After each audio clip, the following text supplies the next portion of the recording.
Армысыздар, аптаның біз айтуға сіз білуге тұрарлық басты жаңалықтарын түйіндейміз. Бұл Жүзнеws. Бүгін талқыға түсер тақырып мыналар. 15 миллиард доллар Қазақстан АЭС салуға Ресейден несие алмақ. Садырбаевтың соты басталды. Алмазбектің айыбы неде? Алыппен қоштасу. Тағы бір таутылға Түркістанда мәңгілік тыныс тапты.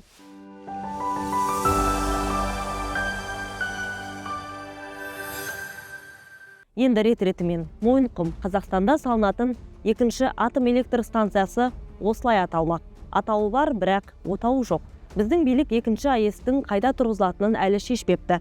Есесіне атом энергиясы жөніндегі агенттік төрағасы Алмас Адам Сәтқалиев алғашқы атом станциясының құрылысына шамамен 15 миллиард доллар қаржы қажет дейді, және ол бірден басу айтты. Қаржылық қиындықтар болмайды, себебі Ресей қомақты несие беруге әзір.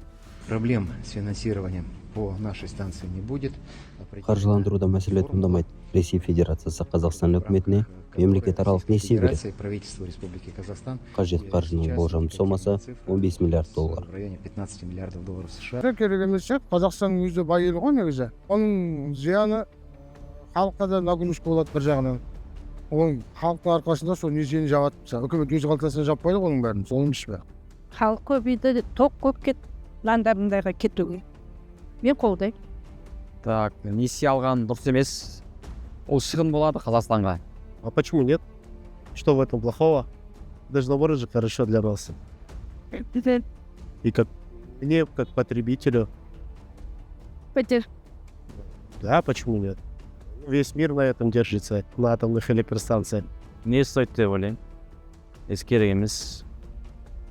Қазір біліммен санасатын заманда соғысатын емес, өз-өзін қорғайтын емес, біліммен қорғау керек. Адам бір-бірін өз-өзін алып жүрсе болды құламыз.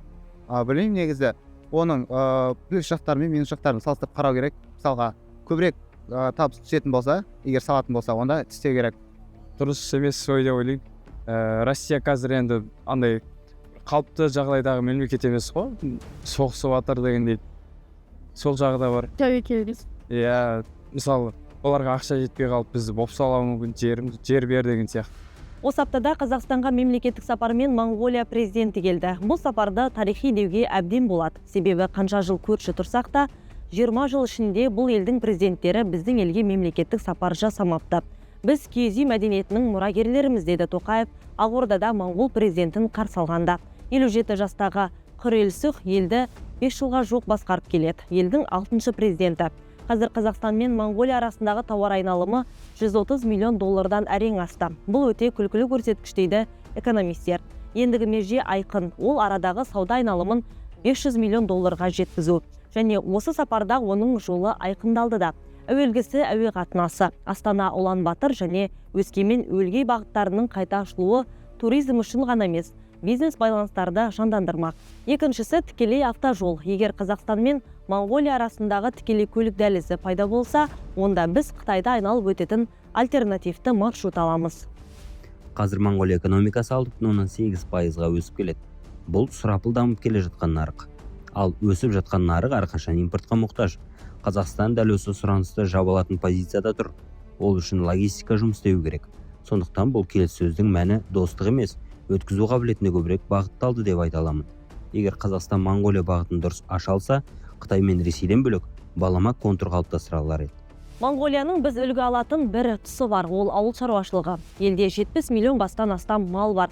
Бұл жан басына шаққанда ең жоғары көрсеткіш. Климаты мен аумағы ұқсас Қазақстанда керісінше 1990 жылы 36 миллион болған қой мен ешкі саны соңғы жылдары 21 миллионға дейін азайған.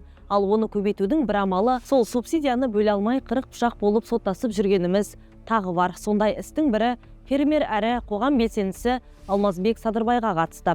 1,5 жылдай қамауда отырған оның соты осы аптада басталды. Қаржы мониторинг агенттігі оның аса ірі мөлшерде алаяқтық жасады деп күдіктенеді. Садырбай Балқаш, Еңбекшіқазақ, Райымбек, Ұйғыр және Кеген аудандарында жалған ауыл шаруашылығы кооперативтерін құру арқылы заңсыз субсидия алған. Сөйтіп, мемлекеттен 1,2 миллиард теңге ұрлаған. Ал саланың кем-кетік тұсын ашық айтып жүрген сарапшы Садырбай сот залынан түрмедегі ахуалдың нашарлығына шағымданды.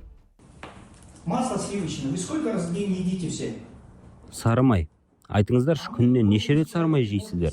Ал біз 80 адам, бәлкім түрмеде отырған 1600 сотталушының бәрі аптасына бір-ақ рет жейміз. Стандарт бойынша күн сайын делінген. Бюджетте әр сотталушыға осынша грамм сары май деп бекітілген. Шындығында ол сақталмайды. Сүт. Біз аптасына бір-ақ рет ішеміз. Сол 1 литр сүтті 5-не 7 адам бөліп ішеміз. Болды. Одан артық бермейді. Тамаққа ет мүлдем қоспайды. Кәдімгі ірі қара, қой мен жылқының еті жоқ. Кейбір тамақта тауықтың сүйегі жүреді.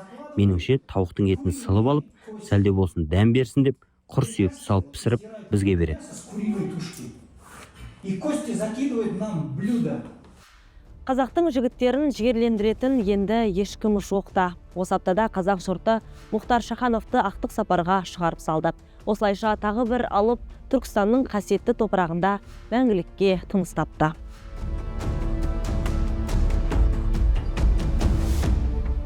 Еңбек жолын тракторист болып бастап, өмір жолын Қазақстанның еңбек ері, халық жазушысы болып аяқтаған Шаханов бар ғұмырын қазақ руханиятына, ұлттық құндылықтарды қорғауға арнады. Желтоқсан оқиғасының шындығын ашу жолында Мұхтар Шаханов шешуші рөл атқарды.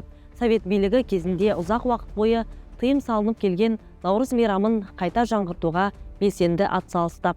Ол Арал теңізінің тартылуын ғаламдық апат деп атап, Арал-Балқаш халықаралық қоғамдық комитетін құруға бастамашы болды. Мұхтар Шаханов 60-тан аса елден 120-ға тарта сыйлық алған. 2002 жылы Эйнштейн атындағы алтын медаль берілді. Өмірінің соңғы жылдары ақынға оңай соқпады. 2021 жылы оның ұлы Рауан кенеттен өмірден озды. Былтыр қарашада екінші ұлы Қуаныш Мұхтарұлы қайтыс болды. Мемлекеттің есебінен люксті гаджет iPhone алуға бола ма? Ақтөбе мен Қызылорда облысының шенділері еш қымсынбастан иә деп жауап берер еді. Ақтөбе қаласындағы мәдениет үйі соңғы үлгідегі iPhone 17 Pro смартфонын шамамен 1 миллион теңгеге сатып алуды жоспарлап отыр.